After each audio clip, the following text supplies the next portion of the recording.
Hello అండి, hi. Welcome to Aparna's kitchen. Today's recipe వచ్చేసి kaju kulfi ice cream recipe.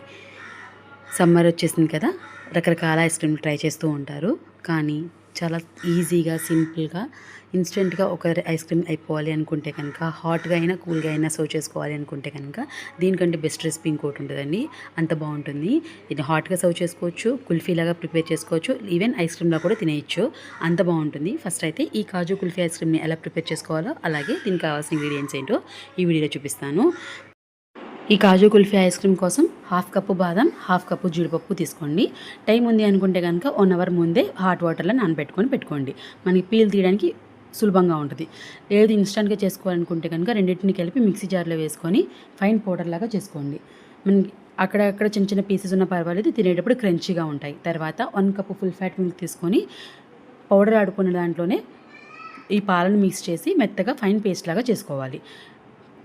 కుదిరితే కనుక ఒక 2 టేబుల్ స్పూన్ మీగడ కూడా యాడ్ చేసుకొని టేస్ట్ అనేది ఇంకా బాగుంటుంది. తర్వాత ఒక ప్యాన్ తీసుకొని 1 లీటర్ మిల్క్ని హై ఫ్లేమ్లో పెట్టుకొని బాయిల్ చేసుకోవాలి. ఇప్పుడు నేను తీసుకున్న హాఫ్ కప్పు బాదం, హాఫ్ కప్పు జీడిపప్పుకి 1 లీటర్ మిల్క్ అనేది పడతాయి. మీరు ఒకవేళ ఎక్కువ చేసుకోవాలనుకుంటే కనుక సేమ్ కొలతని రిపీట్ చేయండి.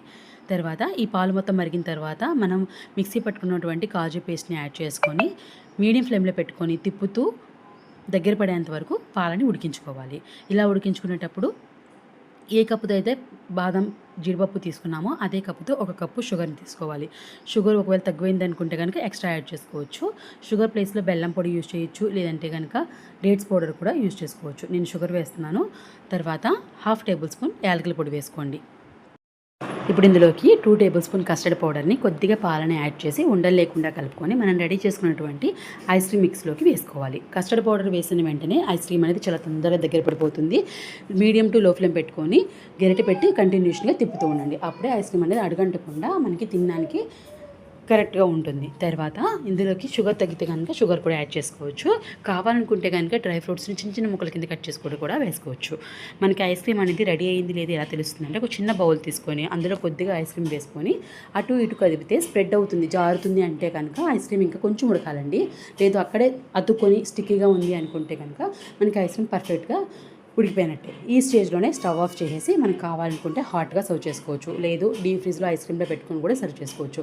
లేదంటే కనుక కుల్ఫీలాగా చిన్న చిన్న మోల్డ్స్లో పోసుకొని డీప్ ఫ్రిడ్జ్లో పెట్టుకొని 3-4 అవర్స్ అయిన తర్వాత గడ్డగట్టిన తర్వాత తింటే మనకి ఎంతో టేస్టీగా ఉండే కాజు కుల్ఫీ ఐస్ క్రీమ్ రెడీ అయిపోయినట్టేనండి.